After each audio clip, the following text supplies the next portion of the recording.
Donc, quelles sont les adaptations possibles au réchauffement des températures liées au changement climatique? Eh bien, il y a 10 ans, une société lilloise inventait et commercialisait un procédé exclusif en peinture thermo-isolante pour les toits des bâtiments. Démonstration d'application sur un chantier rennais cette fois-ci, avec ce reportage signé Philippe Berthoud.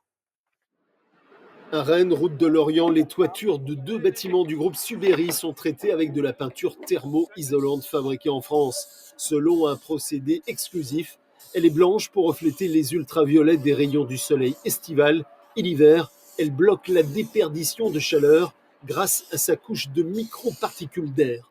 Donc on peut avoir un gain qui est assez étonnant, mais qui est la réalité. Donc à l'intérieur, on peut gagner jusqu'à 10 degrés. L'effet du produit est immédiat après application. On s'en rend compte avec un thermomètre à la surface du toit métallique. Oui, en moyenne, on gagne à peu près 30 degrés.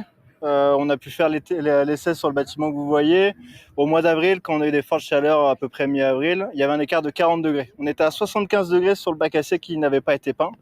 Sur la partie peinte, où il y avait les 3 couches, on était à 32 degrés. À l'intérieur des bâtiments traités, les 90 employés du client, un grossiste distributeur en fruits et légumes et produits de la mer, vont gagner en qualité de vie au travail. Donc moins d'utilisation des groupes froids, moins d'utilisation des climatisations et un confort pour tout le monde. Ainsi, l'investissement en peinture se rentabilise en 4 ou 5 ans par réduction sur la facture d'électricité. Sur de l'individuel, le retour est également intéressant et largement rentabilisé. Depuis son lancement en 2016, le produit a été appliqué sur une surface totale de plus de 500 000 m² de toiture ou de façade de maison. On ouvre une page sport et on parle en